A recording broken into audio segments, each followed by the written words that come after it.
Hey yo les gamins, c'est l'Hermite et vous êtes bien sur la chaîne de l'Hermite légendaire. La pause One Piece est finie, c'est le retour aux affaires. Putain, j'ai l'impression de sortir ça toutes les 2 semaines. Allez, c'est parti pour le chapitre 1154 qui s'intitule « Incapable de mourir ». Let's go!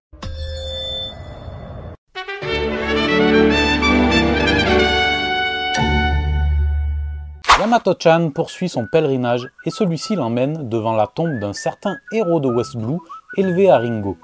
S'agit-il de Ryuma? Ouais, moi je dirais que oui. Allez, on démarre. Le chapitre reprend sur le flashback qui se situe 63 ans avant les événements actuels. Sur Elbaf, les calamités s'enchaînent avec la petite Lin Lin qui tua le vieux Yorl, partenaire de Jarl. Partenaire particulier, cherche partenaire. Ben, particulier?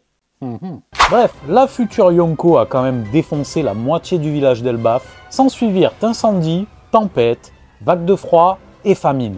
C'est tout? Il fait bon vivre à Elbaf. Bien entendu, l'autre d'Astrid a mis ça sur le dos de la malédiction de Loki et demanda même à ses gardes de lui crever les yeux lorsque celui-ci s'approcha d'elle.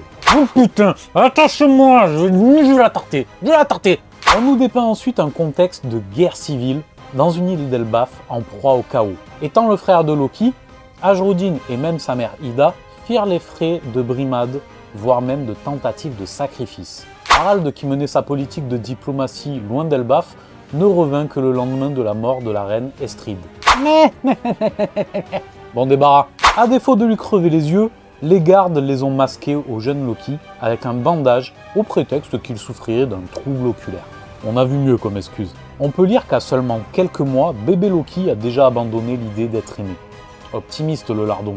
Néanmoins, avec le retour du roi Harald, Elbaf retrouva des couleurs.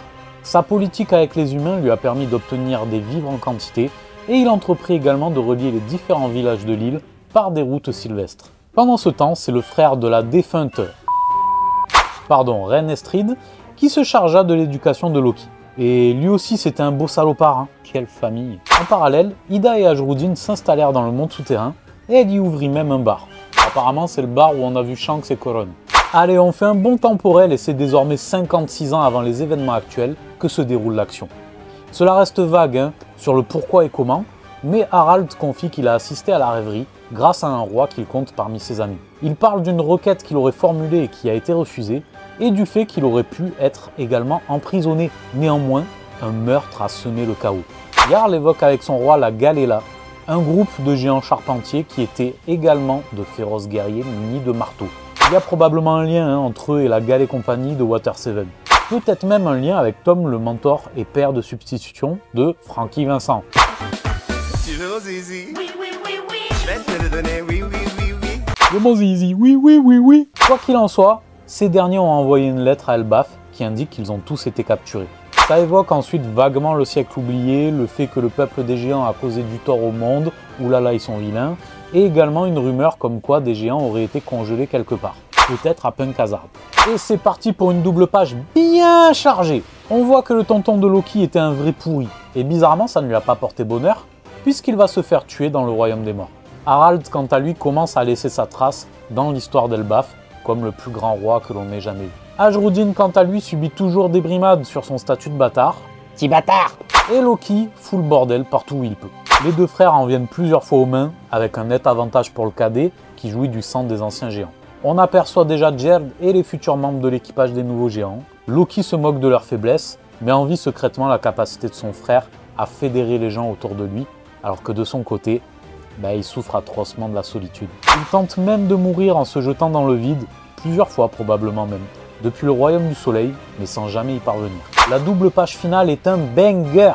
C'est la rencontre d'un homme dont la tête a été mise à prix pour avoir tué un amiral durant la rêverie, et du prince maudit d'Elbaf. Il semble que ce dernier souhaite voir Harald. L'homme en question se nomme Rox D'Ishebek, futur capitaine des Rox, et père d'un certain Barbe Noire.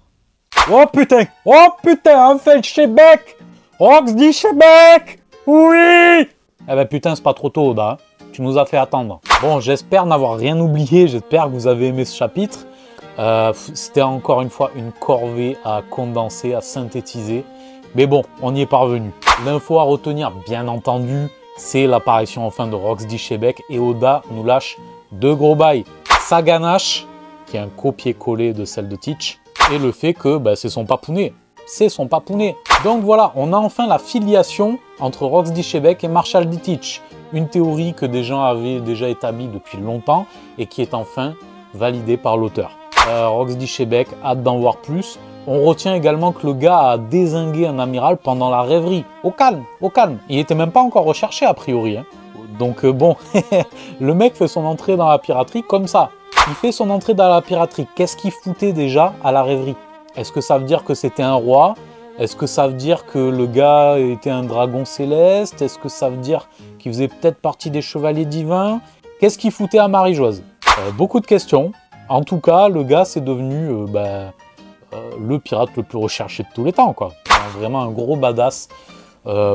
Il en jette, hein, il en jette. Très hâte d'en savoir plus, mais là, ça y est, c'est enclenché. Oda, t'es obligé de nous en dire plus.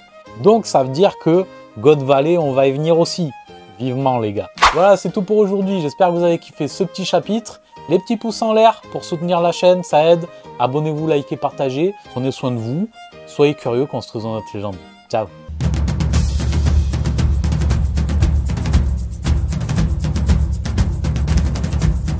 Tu t'es abonné? Tu t'es pas abonné? Abonne-toi!